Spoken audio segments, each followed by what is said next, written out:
Okay, so for the partial strategy, a quick note, we can use addition and subtraction for this. This is a question, I believe, straight from the textbook, and we'll just run through the steps of how to go through this. Okay, so I'll use different colors to represent what is what.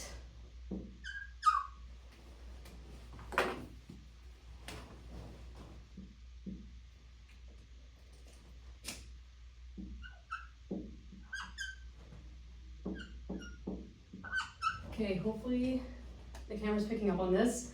There's my 1 3/5, my 3 4/5. For partials, let's look at our wholes first.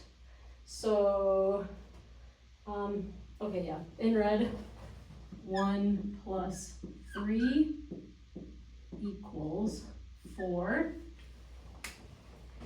And then for our fractions, 3/5 plus 4/5 equals 7/5. And we're going to want to take this one just another step further.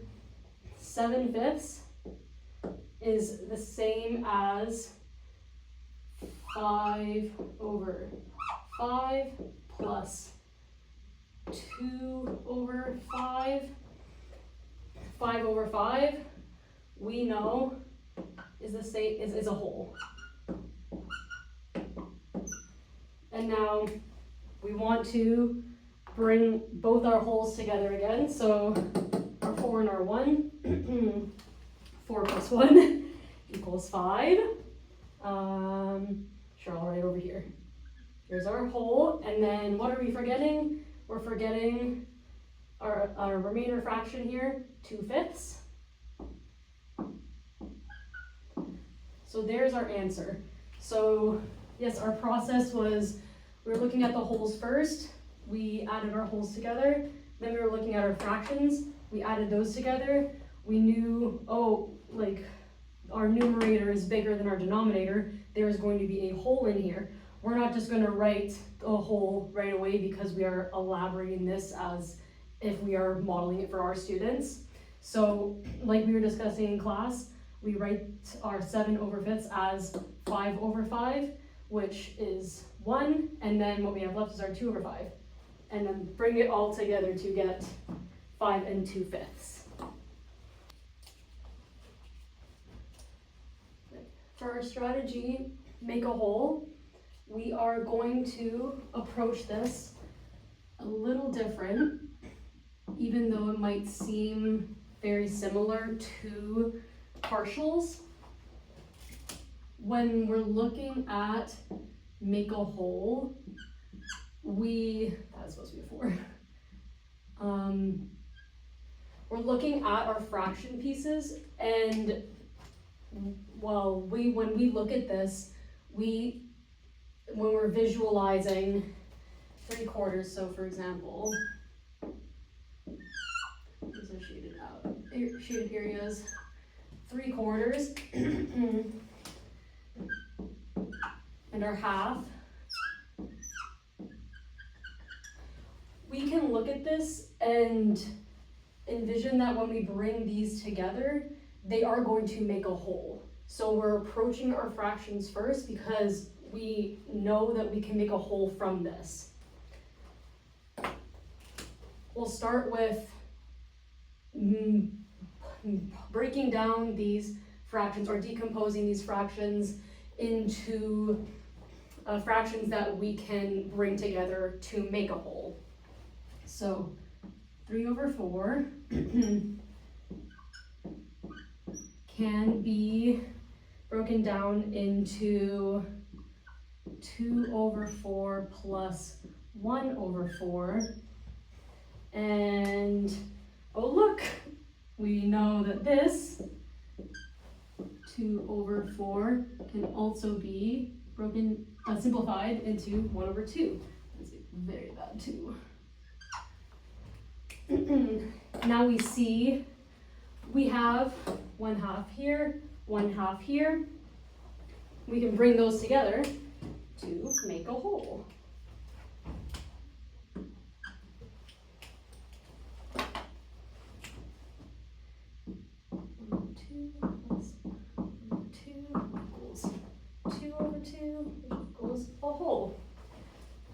Okay, so we've broken down, so we've made our whole. What do we have left? Well, we have not yet worked with, here I'll circle this so we know.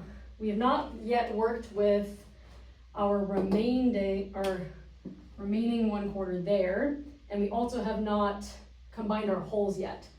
So we know that our 1/4 is not going to make another whole. We might as well proceed by adding all of our wholes together. 3 plus 7 plus 1 equals 11. And then what do we have left over? We have a 1/4 left over. So instead of just throwing it in there, we can write that we are adding this on, which will make 11 1/4. So for our compensation strategy, we are using this strategy because this number in our problem is so close to 12/12, which is a whole. And so how we are going to do this is we are going to subtract 1/12 more on to 11/12. The wording is very confusing. It's because that we are working with the subtraction operation. And so on the side here, 11/12, we are subtracting on, and it's because imagine that we have this operation coming here. So if we were to add 1/12 onto this, we would actually get 10/12, but because we want 12/12, we need to subtract 1/12 onto it. And this will give us our negative 12/12, which is also -1. Now we're going to pull this back over here. 7 1/6 minus, just so we're not confusing it, I'm just pulling this one down, even though we both we understand that I wrote this here just to represent that this is the negative that we're working with. So -1, which equals 6 1/6. Now, what we need to do left is add back on that 1/12 that we had initially subtracted onto. And so this is going to be 6 1/6 plus 1/12. If unable to bring these two together, we are going to need to make our denominators equal. This is, I'll write this down below, 1/6 is equal to 2/12. We're gonna take this and pull it right back over here. So 6 2/12 plus 1/12. 2/12 plus 1/12 equals 3/12. We have 6 3/12. It is okay to leave our mixed number like this. It is also okay for us to write it in its simplified version. We note 3 goes into 3 once, 3 goes into 12 4 times.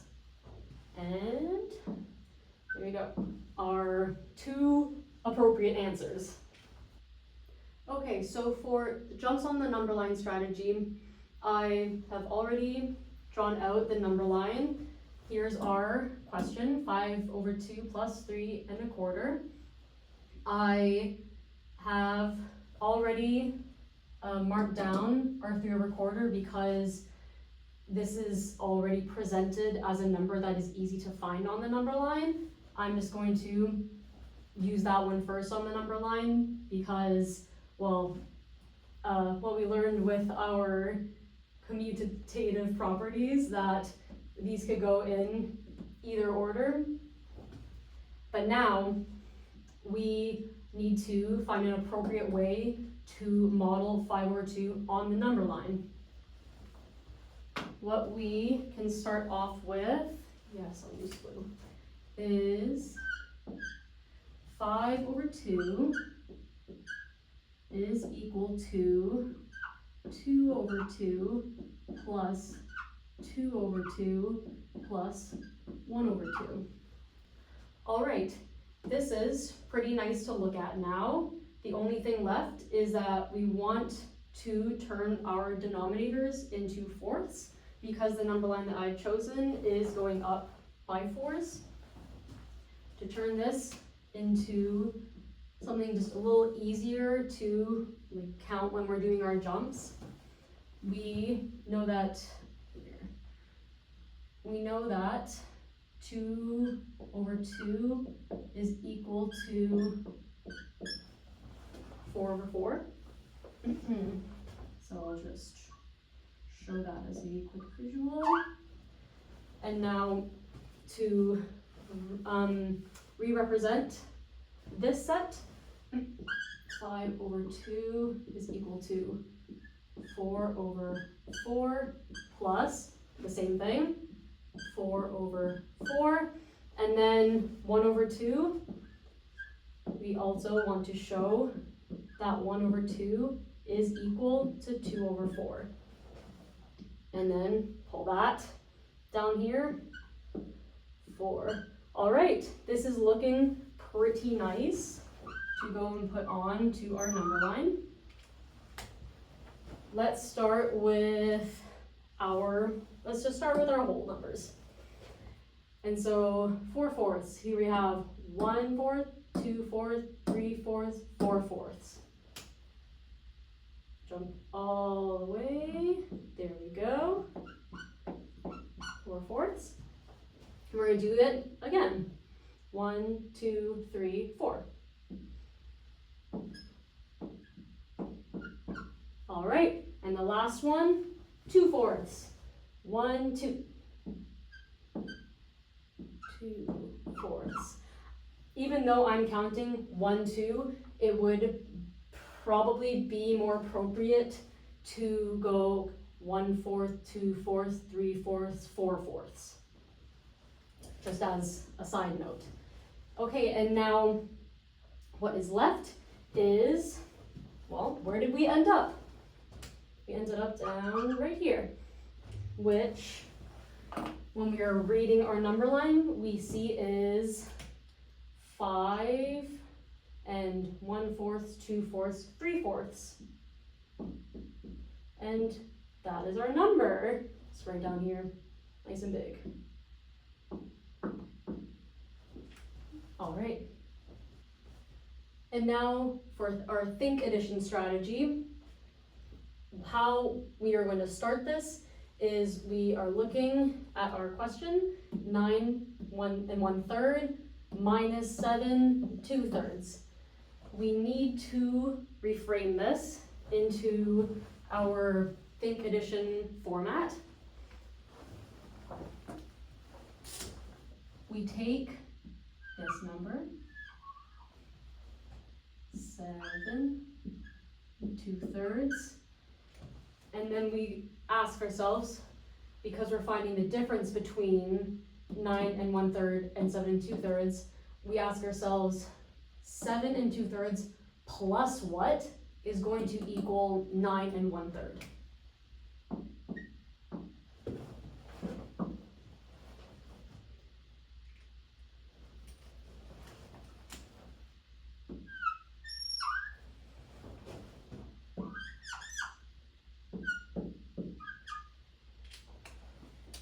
All right, and so our next step is we are going to make our number line now.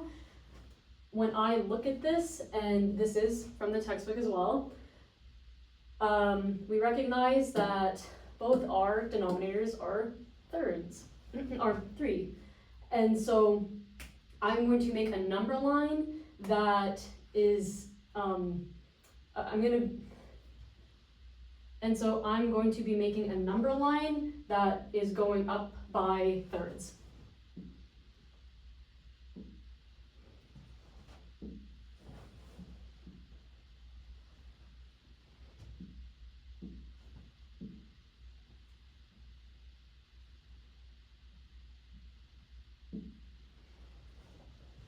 Okay, and now I'm going to start with my lower number, because this is how I want to write my number line. I'm going to start with 7 because it's not going to go below 7. Our highest, actually, I am going to need to change this now because we need to represent our 9 1/3 on the number line as well. Now, we're going to take our numbers and locate them. So 7 1/3, 2/3. Here we go. 7 2/3. And then we find our 9 1/3. 9 1. 9 1/3.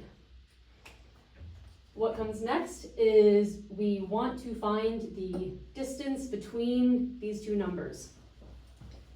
Okay, so there are different ways that we can approach how we're going to pick our distances. For one example, the one in the textbook, it starts by getting to the first whole, which makes sense because in fractions, our wholes are a benchmark number. When we jump from 7 2/3 to 8, that takes 1/3 of the distance.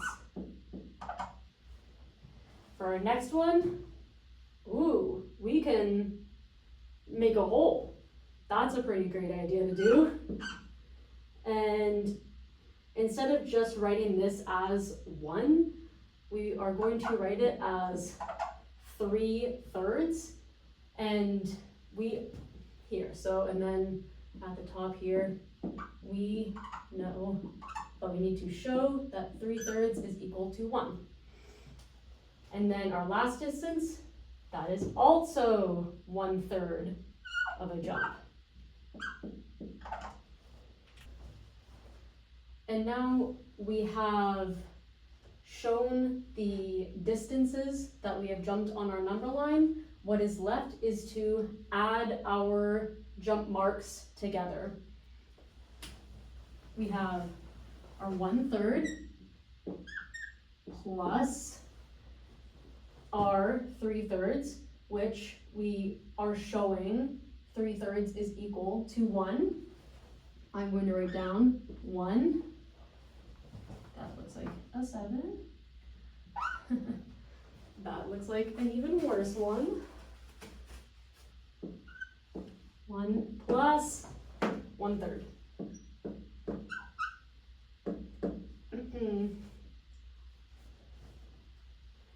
And now we can write our 1 down, and just to show that step of us rearranging how everything is coming together.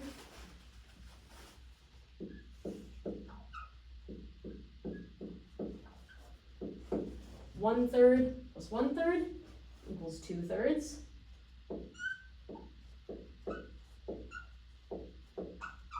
And these come together to make 1 2/3.